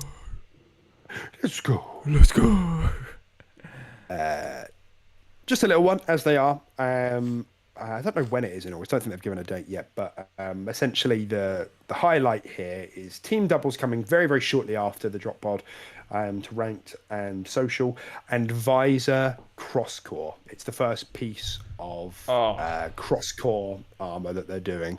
So all visors go to all armors. Thank you. That's actually really fucking good. Like, I love that. Brilliant.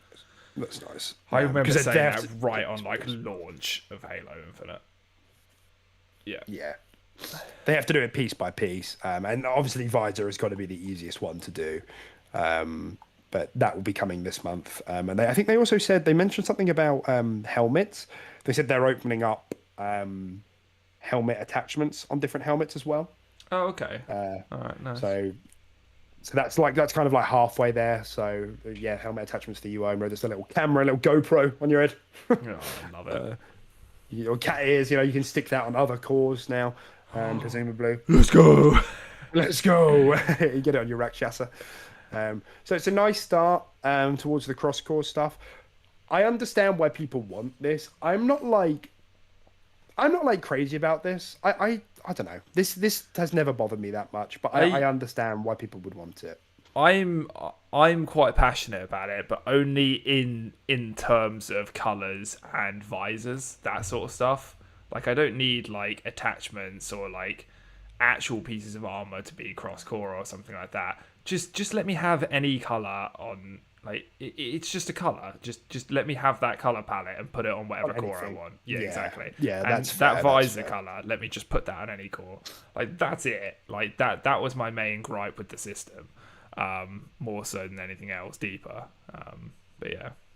Hopefully the coatings will be the next thing, because that must be the next most straightforward thing, rather than putting shoulder pads on. And I think the only thing that would be very cool to me would be if I could swap and change fractured stuff with other cores, like normal cores. But I think they've already said they're going to keep the fracture stuff separate, because it would just take too long, because they're different shapes and sizes, which plus is fine, it's not canon and stuff like that. That would trigger people. Yeah, exactly. You know what the Halo community's like.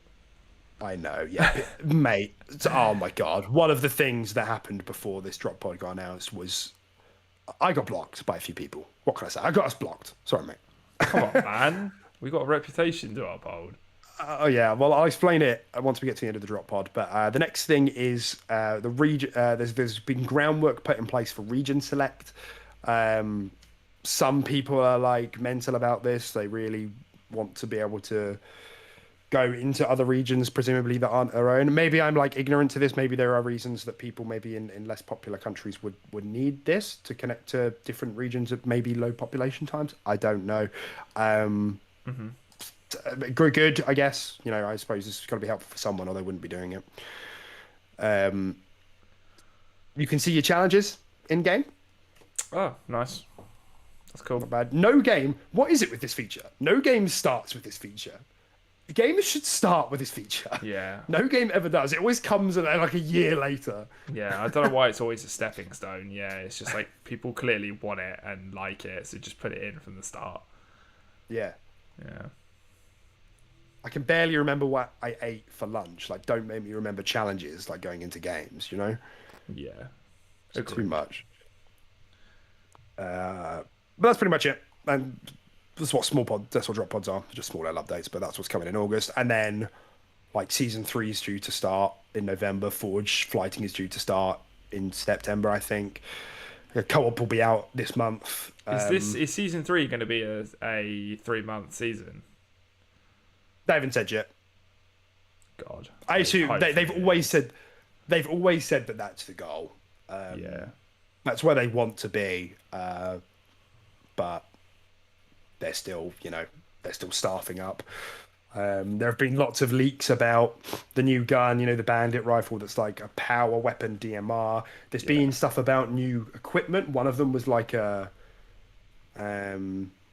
little projectile that you fire and it pulses like a suction, like a gravity well, I think it was called. Oh, okay. So it'll do like a suction and then it's nothing and then it sucks in. Like a singularity. Yeah, like a little singularity, which I thought was pretty cool. That is cool.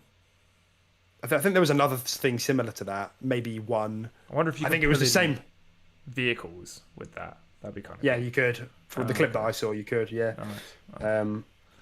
And I think there was one that did the opposite thing as well, where you fired it and it periodically bursted outwards. So it's kind of like a repulsor that you could fire. Well, okay. Oh, nice. So all interesting stuff. I think that's the best stuff they've got to do for equipment in this game. Stuff that fucks with the physics, because the physics system is very good in Infinite. Absolutely. So we'll see how it all comes together for season 3, but at least there's stuff on the horizon now. Like I said, with co-op fully coming out this month, and then Forge, which looks batshit crazy, and then season 3 finally coming towards the end of the year. So the other thing about Halo, the thing that got me blocked from everyone, right, was that there was an interview with Joe Staten kind of about just what was going on, and I think he actually got interviewed by someone from Insomniac. Don't know why. I think they were just having a chat. I think it might have been for an event or something, but they were just having a chat. And Joe was saying, you might have seen the stories about it, that Halo was cut back, Infinite was cut back in scale quite severely, which we already knew that it was scaled back quite significantly, and that one of the things that he and the team had cut back very early on was crafting. Like, crafting was on the cards for Halo Infinite. And people were reading into this so much. There was like a particular account who shall not be named who was like, look at his body language. They hate him. They don't agree with his views on Halo. Like, he was some sort of like martyr, like in the shrubs, like, and it was just mental. And then Joe came out himself and was like, just to clarify, like, we were all on the same, they were like, I can't believe 343 wanted to do crafting. Crafting was going to be in this game until Joe came in and he said, no, I am the monolith of Halo. You are all idiots, but Joe came out and was like, just to clarify, because I'm seeing a lot of rumblings, like, this is just an example of something we all agreed shouldn't be in the game. It was just being like tested, like concepted. And it's like, people are so desperate to just like jump on something, Oh, I don't man. know. I'll never understand it. Yeah, it's just that happens in the gaming community in general, but it's just amplified by like 100 with Halo. I've said it over and over again. The Halo fans are fucking awful. They really, really are. It's scary. It really is. Yeah, I agree. Because I think as well, like, if we had, like I try to empathise, I really do. if there was a game franchise that we had and was maybe like taken in a bit of a different direction or wasn't executed as well as we'd have liked it to, it would be upsetting for sure. But I can't imagine myself ever getting this worked up, especially when they've just had a really successful launch, followed by, obviously some disappointment and some difficulties along the way. But generally, like a good successful launch and a good set of bones for this installment. It's like, right, this is the closest we've had to that old game that we liked back in the day. Yeah. And we've got the promise of all of these live service features coming slowly and obviously not as good as we would like it to. But, it makes me think about like something like, are there any franchises that maybe it's that like have Sunbreak, not Sunbreak, just Monster Hunter Rise, right? Like, it's a franchise taken a different direction, put on a platform that, exclusive to a platform that's not ideal for us. And it was vastly different from World, and it was quite similar to like older style games. It was more old school Monster Hunter than World was. World was very new school. But yeah, we didn't kick up that much of a fuss about it. We still bought the game. We still put 100+ hours into it. We're not like online just like raging and like just like, I don't know. I think that's a good example, I guess. Some other examples I can maybe think of are like Borderlands 3. Again, we really liked Borderlands 3, but it wasn't Borderlands 2. And I kind of knew they're going into it. I didn't think it was ever going to be. I think they made some bad decisions, especially with the post-launch content. I think the end game wasn't there when the game launched. And the decision to not like add characters and give us skill trees, that sort of stuff was little blows. Not enough for me to just go mental like these. To just never stop. Exactly. It's like to never stop. And like my reaction to that was like, oh, that sucks. Like, I do like new characters. Like, Gage and Krieg were so cool, but like, I'll take a new skill tree. Like, it's still pretty cool. Yeah. Where these guys are just like, look at his body language. It's ridiculous. I cannot believe it. They've fallen out. They don't talk. Yeah. Oh my God. He's probably somebody save that man. Yeah. He's probably gonna cheat on his wife. That's unbelievable. It's fucking insane, dude. Yeah. So that was it. So sorry we got blocked by a few people, but that's cool. They're not. I am the bastion of truth. Probably want to talk to anyway, so it's fine. Yeah. All right, let's move on to the Game Pass family plan then. This was obviously out of nowhere. It was weird. Jez Corden reported on this earlier in the year. I'm pretty sure maybe even at the end of last year. And we've kind of had it in the back of our mind since then, but Xbox have said we're rolling out an Xbox family plan to insiders in Ireland and Colombia, which allows you to add up to 4 people to share Games Pass Ultimate benefits. So this is only, from what I can tell, for Games Pass Ultimate. This is going to cost $25. So I've tried to do a bit of backward engineering to figure out what that means for us. Mm-hmm. I think that's £21 or $20.99. Okay. And the reason I've come to that conclusion is because 1 month of Games Pass Ultimate is $14.99, but £10.99, so $24.99 down to $20.99. Okay. So, what do we think, Tim, about this family plan? Is this good? Would you get use out of this? Would you use this? Yeah. And obviously, pretty good value. Do you think it's pretty good, actually? Quite good that all of, like, me and you and all of our friends became brothers last week, didn't we? Really helpful, that, actually. I think that's quite good. It's good timing for us to all become brothers, isn't it? Yeah. Oh, yeah. Oh, absolutely. Yeah. I can't believe when I dug through my family tree and saw your name there. That was crazy. And that just last week you saw that as well. Yeah. It was meant to such good time. That was so crazy, dude. Absolutely mental. It took me a while to catch on there. Jesus. Yeah, I mean, I don't see a negative with this, right? It's just better value for money, like, right? Yeah, I think so. I mean, like, the only thing I guess I'm worried about is that if like the host or like there's got to be a person, right, who's running it, like the admin of the subscriber, the mod. like, do they have any like anything else that other people don't have? Like, that concerns me a little bit. Like, can I just opt out, for example? Like, if I'm part of someone's, can I just opt out by myself if I want to? Yeah. Like, how will like the like games pass like rewards work? And you get little drops of content for like games pass and stuff like that. Like, if you have games pass, you can get like this assault rifle skin on Halo Infinite or something like that. The perks. Yeah, that's a good point. yeah. Will that go to only the host, or will that go to every single account in the family plan? Yeah. Yeah, these are some good questions. There are a couple of things that I'd like to know about that, but I guess maybe if we kind of turn our attention towards the price, given that 1 month of Game Pass Ultimate is £11 for us, and this would presumably be £21 for us, that's already like very good value. Like, it has no right being that cheap. Even if you have two people, you're saving a bit of money. Yeah. Yeah, absolutely. Yeah.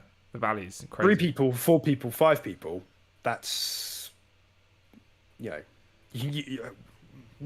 we did it with our friends circle, for example, we could essentially be paying like £4 a month as opposed to 11. Yeah. That's mental. Yeah. And that's assuming there isn't a yearly, package that we could buy, which would presumably be a little bit cheaper. Yeah. So I suppose the interesting angle here is that, number one, like, kind of the behavioral effects that this sort of package creates. Like, for example, with Beth, with my wife, we will, if there's a game she wants to play, I'll like get her a month of Games Pass to like play that, like every now and then, whenever that happens. Yeah. And now I'm like considering, like, do I want to just do a family one, keep a space, which would be more expensive? Because I'm like, is that rope? Am I now spending more money that maybe I wouldn't otherwise be spending? Do you know what I mean? I'm like, not if you get other people in on it. Not if like I'm in that family plan too, and so's like one of our other friends, and then there's a seat for Beth there too, and you. Exactly. Then it becomes better value for money. Yeah. So I wonder, I guess, how many people like would convert. Like, I would end up converting someone else, like, by proxy almost, right? Someone who maybe uses Games Pass every now and then, just to be like, oh, you can just join my plan.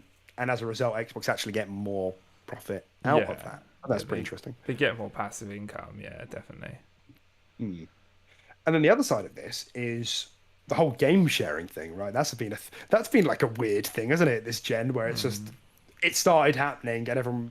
Xbox and PlayStation were too scared to like stop it happening, because they're like, the PR will be too bad and it's messy, and maybe Xbox have just looked at this and be like, we can't really stop this, let's just embrace it and put a good group deal in, so that maybe people who are game sharing will just share a Games Pass and save a very small amount of money, and that way they're both locked into the ecosystem and they can add people and save more on it. Right? Yeah, it kind of makes sense. Yeah, it's turning a bit of a bad situation profit-wise into just making a bit more profit, right? Without, like you said, hurting public stance or anything like that. Yeah, it seems like quite a smart move. Yeah. But I think Joaquin said something which was pretty insightful in the chat here. I'm still hoping for more iteration on their tiers. I subbed to ESO, Fallout 76, and World of Warcraft. You're a fucking trooper, man. Look at you. So you have the Fallout, what's it called?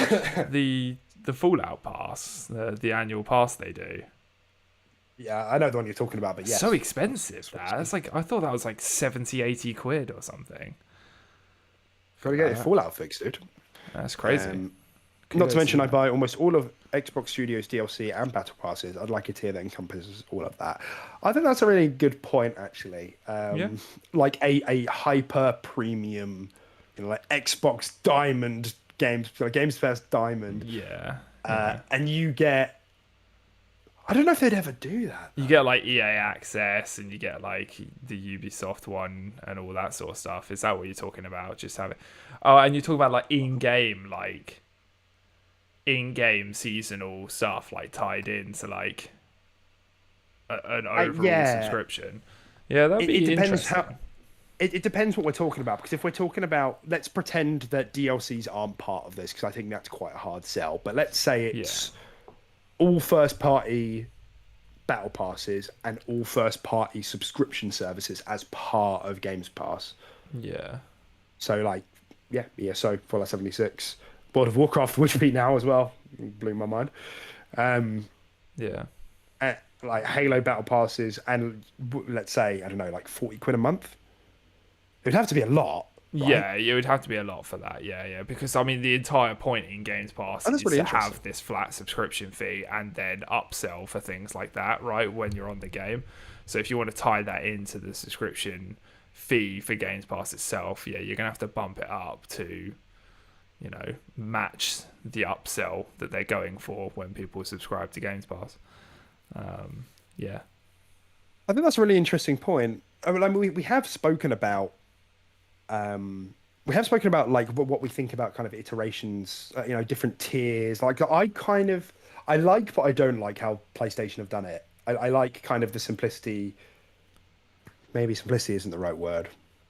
I do like a tiered approach, I guess is what I'm trying to say.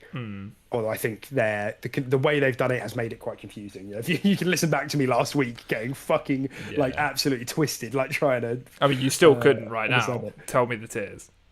Oh my god! Oh my god! Essential. You always Extra. struggle. Yeah. And premium. Yeah. Did it. Let's go. And then they've got a super secret one called Plus Ultra. They've got deluxe in some countries as well, don't they? Yeah. Actually, yeah, like they a do. burger. Yeah.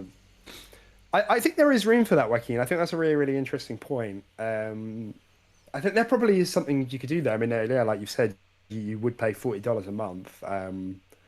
I guess my problem, like looking at it from their angle, is that you're going to buy this stuff anyway. Exactly. Like if I'm Microsoft, I'm not giving you a deal because I'm already giving you a deal.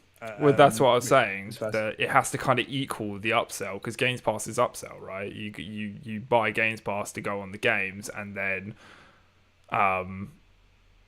you buy the DLCs, you buy the in-game items. You know, Games Pass is all about upsell. You know, that's why free-to-play games work so well in it and all that sort of stuff.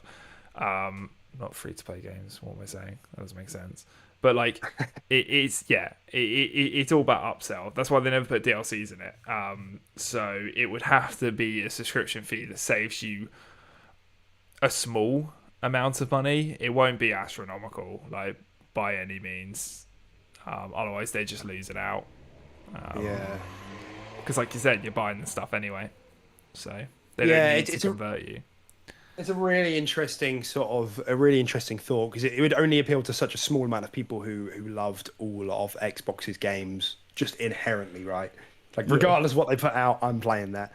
But maybe like a pick and choose, right? Like a pick and mix. Yeah, like tick the box. Yeah, I want ESO. Right. I want Fallout. Yeah, bundle that in. Yeah, why not? Get that in. Yeah, get that in. And it ties. I think there is something that could do that. Maybe. Yeah.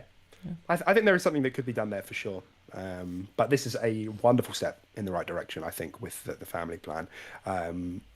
Especially by the time, you know, I've got, once my kid has opposable thumbs, you know, like object permanence, you know, I think that will be great for us to all have. But then obviously I would have to break our game sharing to do it. So this is why they're being really sneaky. Xbox are being really sneaky. Yeah, so I'd have to have my home console. But if you'll be starting it up there anytime soon, you let me know. We'll work something out. Talking to me right now. I'm talking to you. I'm not talking to our audience. Yeah, I'm just like no random people. Like, do you want to join my plan? Click this link to join my plan. I can't believe I found all of you on my family tree this morning. Yeah, that's crazy. That's crazy. Okay, let's move on. I'm getting very hot. Yeah, it's quite warm. I haven't even time actually. So I'm still a bit sick. Like it's so weird. Like it's one of those illnesses where I'm like, I sleep and I wake up and I'm like, oh, that was like a nice nap, and I move and I'm like, and I'm like covered in sweat, and I'm like, Oh yeah. why? Well, Why because am I you're sweating so much? that's what your body does. It's a defense mechanism. You sweat out the illness. It's a fucking stupid one. It's not. It's actually really clever. No, it's stupid. It's not stupid. You'd be ill I for don't so like much it. longer if it didn't do that. That's why we just need to drink rum and just get through it. You Oh know? my god. That's the real Such medicinal terrible cure. advice. Do not listen. The worst advice. Drink water. It's just medicinal. Gin, maybe actually. No, Maybe water. Rum and water. That's pretty gross. Especially if you're sweating that much. You need to rehydrate. Jesus, man. You just have both. Out here It's giving fine. terrible advice. Okay, what have we got? Jason Schreier. Jason Schreier had a scoop about Blizzard, Tim, over Scoops at ahoy. Bloomberg. Yeah, Scoops Ahoy, exactly.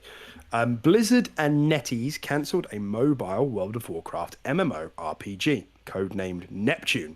It was in development for 3+ years, and it wasn't a direct port of World of Warcraft, but it was a spin-off set in the same universe, cancelled for business reasons. Bit weird, don't it? Mobile World of Warcraft. Blizzard, what the fuck? It got cancelled. It's been developed for 3 years. Yeah. Plus. 4 years, maybe. Maybe they saw what happened to Diablo Immortal and they were like, let's Maybe not. let's cut our losses. Maybe we shouldn't release 2 of these in the same year. Yeah, maybe it didn't help. Yeah, for sure. That wouldn't have been ideal, would it? If the acquisition goes through and the first thing that Blizzard put out is a fucking World of Warcraft mobile game, that would not have been a good look. No, it would have been terrible.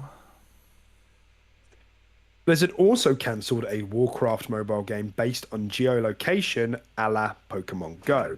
Bloomberg earlier reported the game, codenamed Orbis, had been in development for years.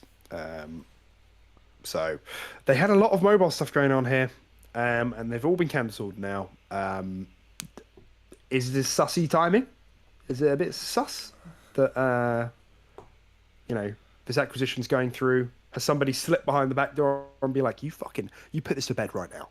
No, Stop this. That wouldn't be a thing. Xbox don't have Still- Microsoft don't have the powers to just be like, Switch knife. yeah, you're cancelling these mobile games now. We haven't bought you yet, but you're cancelling this shit. That's not They're obviously how that not allowed works. to. They're obviously not allowed to interfere yet, but I can't help but feel that. I mean, maybe I don't actually know when this happened. I assume this has maybe happened in the last couple of months, which is why it's being reported on now.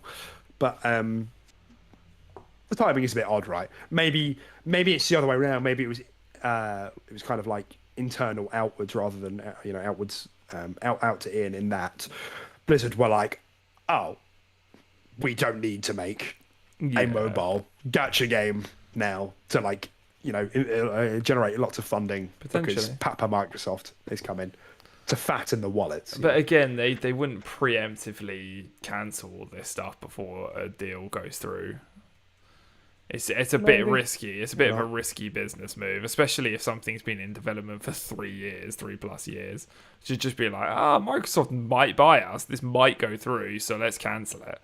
I don't know. I just think they probably, I don't know.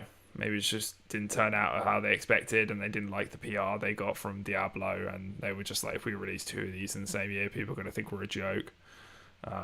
We have kind of a reputation to uphold a little bit. Yeah. Well, supposedly one of the main reasons that it was cancelled, the first one, the Warcraft mobile game, was about disagreements over the financial terms of the title. Don't know any more details than that, but business reasons, essentially.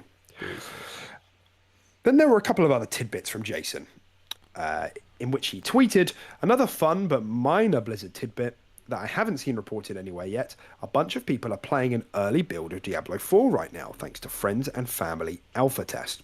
Players are under NDA, but I'm hearing a mostly positive buzz. Can't say I'm surprised. That game looks absolutely brilliant. Yeah. I'd be so surprised if people just played that game early and were like, nah, it's not what it's cut out to be. I mean, sure, trailers have tricked us before, and gameplay trailers and slices have done that before, but it was a thorough trailer that we got, Exactly. that we saw a lot. Yeah, and it just, dude, that game looks so good. God. That game looks extraordinary. It does. It does. And that's going to be the next big thing for us, I imagine. Like a social game, Yeah, maybe I think so. beyond. You know, I'm not. I'm confident in saying that this will go beyond things like Redfall and Vermintide. Like this is going to be a full-on live service game, Absolutely. which it's the sort of game that will really suit me as a new dad. I think. Yeah, they can be quite grindy though. Yeah, but Diablo is very like, hop in, hop out, easy. There's Maybe a lot not of with like all reliance. world bosses and stuff like that now. Maybe those will take a bit more time. But yeah.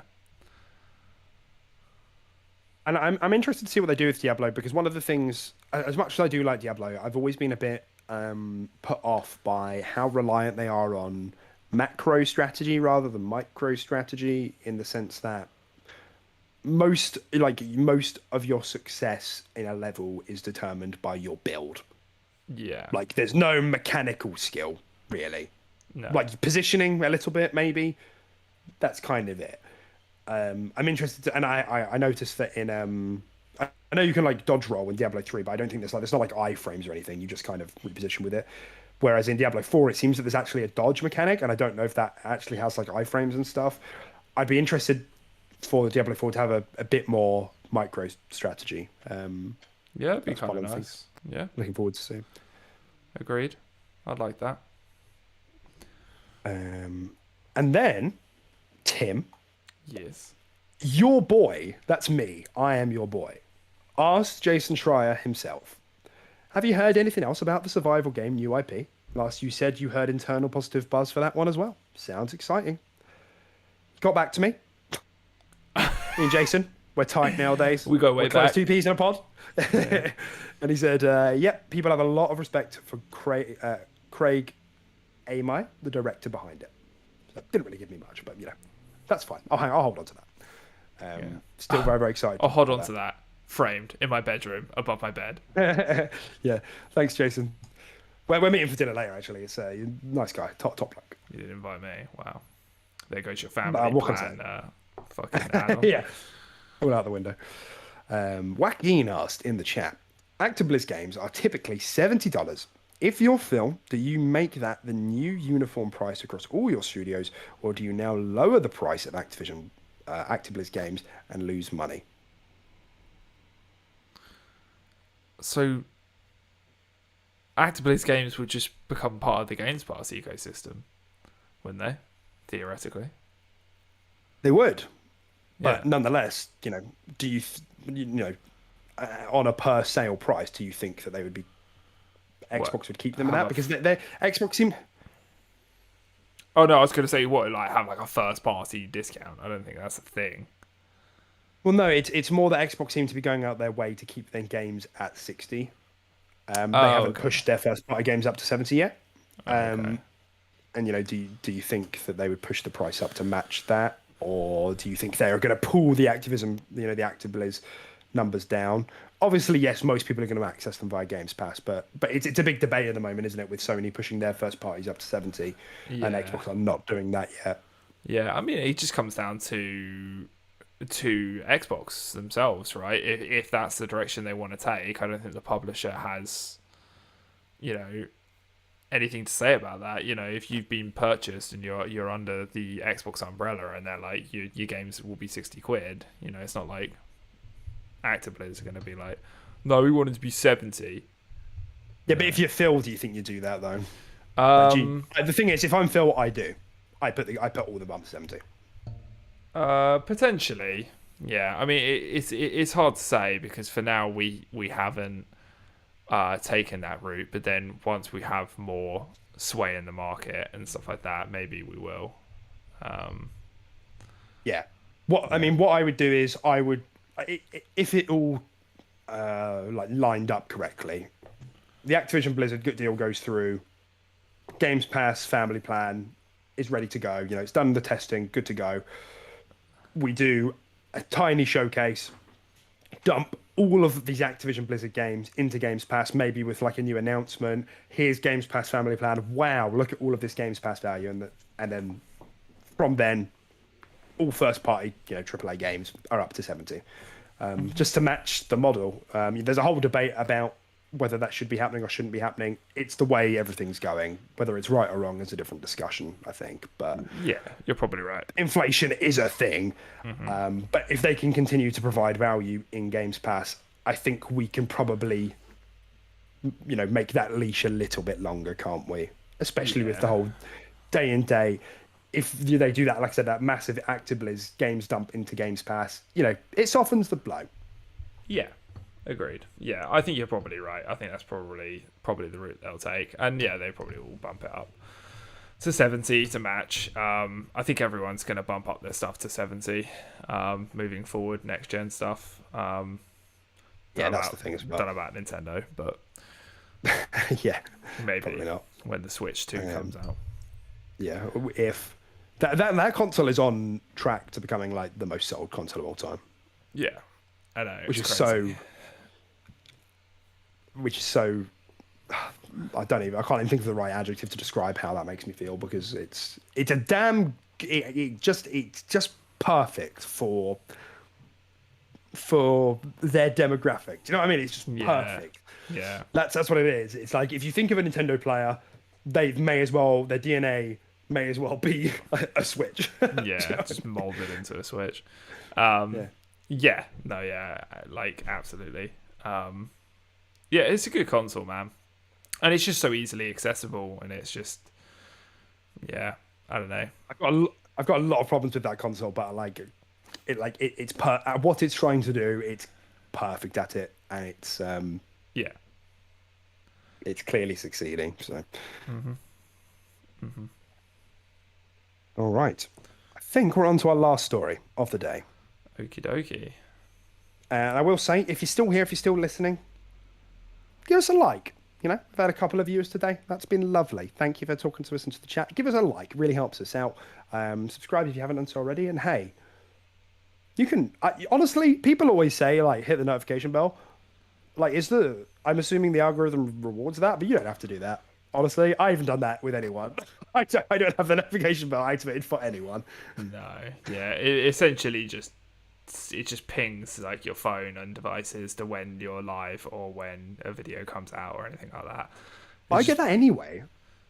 Really? Yeah, like I randomly just get stuff on my phone that's like, oh, these people are live, and it's like, I definitely haven't hit any sort of bell. That's weird. Yeah, that's weird. I don't get that. In my head, dude. In my head. Yeah, it's kind of sus, man. All right. So, Quake-Con is later in August. And Redfall and Deathloop are poised to be there. Let's go. What does that mean? What does that mean, do you think?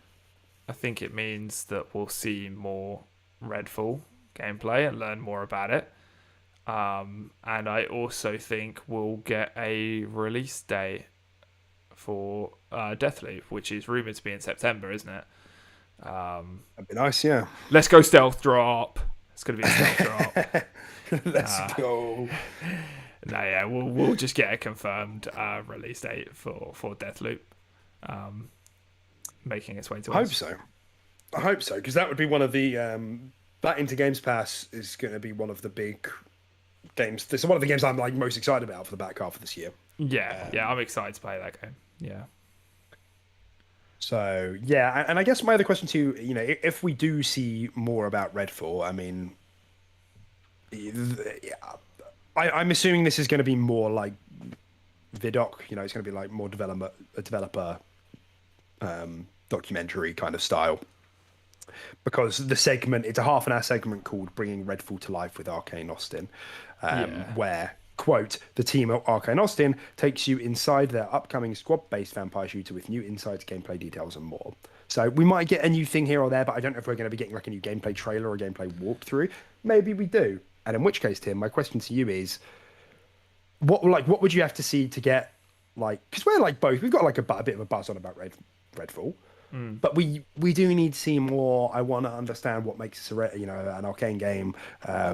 What is going to make this really fun? So what would you need to see? I would just like to see kind of a decent chunk of a mission playthrough. I don't need to see like how gun drops and loot and skills work necessarily. I would just like to see, just like a mission kind of brought to life, like a 15-minute segment, not scripted, not anything like that, because what makes Arcane games great is all the different routes and options you can take when approaching a mission, and I'd like to see some of that come to life and just be like, oh, I can go up into this apartment building and like snipe out this window, or I could like lift up this sewer hatch and go underneath and do all that sort of stuff. That's what I want to see. I want to see how they approach all that style of the game. So I feel like that's the Arcane magic. That's a great shout. Yeah, because one of the things we've got to bear in mind, like we keep forgetting, but this is Arcane's first foray into an open world game. This is the first one. And I want to understand what that looks like, how that plays, how that flows. So take me through a mission through that open world. Where am I finding these different enemy factions? How are they engaging? Are they engaging? Like, what am I finding? What's the loot like? I guess because we've seen bits and bobs. We've seen people using abilities. We've seen people doing shooting. We've seen people go to funny looking place. And those are all things which you could put into a, like a Back 4 Blood Left 4 Dead game. And that's what's creating this kind of confusion of identity for a lot of people. Yeah. So show us how it all stitches together, I think. Exactly, yeah. Don't show us chopped and sliced up gameplay. Just give us like a continuation, like mission. Just, Yeah, that's what I want. Yeah. For sure. And this may or may not be the place for it, but nonetheless, it sounds like we're going to be getting some details. Quake remake stealth drop? Nah, probably not. Unless? Nah, probably not. But maybe. Unless? Nah, probably not. But like, maybe. But if you think about it that way, yeah, I mean, mate, it's possible. I'm sure there's 1 in 14 trillion that it could happen. Where's Doctor Strange at? Yeah, where do you need him? Where's Doctor Strange to announce Quake remake? Yeah, show me the multiverse when we get it. Yeah, exclusive to xCloud. Oh, Jesus. Okay, we did it, Tim. That's all the news. Oh my god. Oh my god. That was quite a hefty episode, wasn't it? We did talk about quite a lot of stuff. There was, but yeah, we've still only come in at 146. I think we've gotten a lot better at timings. Yeah. So this is good. It's a lot more digestible. Agreed. Anyway, Tim, any closing? Hit the jingle. Oh yeah. Right now. Oh yeah. Lovely. Any closing thoughts, Australian Tim? Nah, nothing from me, mate. All right. Well, if you've listened to us on your favourite podcasting service, go ahead and hit 5 stars, hit a like thing. Sorry, I'm not familiar with a lot of the services other than Spotify. I don't really know how you show your approval. But if you could do that, if you could show your approval, that would be really amazing. Thank you so much. If you're on YouTube, hi, give us a like, please. Subscribe, all of that good stuff. We'd really appreciate that. We're tiny. We're growing, though. Yeah, we really appreciate that. Thank you in the chat. That was a lot of fun. Literally just about to say that. Yeah, thanks for the live viewers and the comments. It's always nice to sort of take a break from the news and read a comment and go off on a little tangent like that. So we do appreciate your comments. Yeah. Yeah, you're making our lives easier by doing that. So hopefully we'll see you here next week.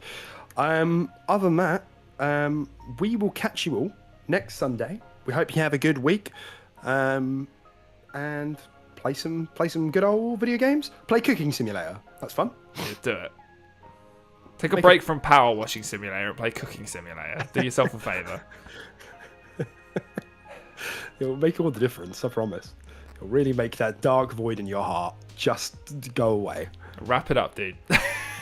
Wrap it up. All right, everyone. Catch you later. Bye-bye. Bye.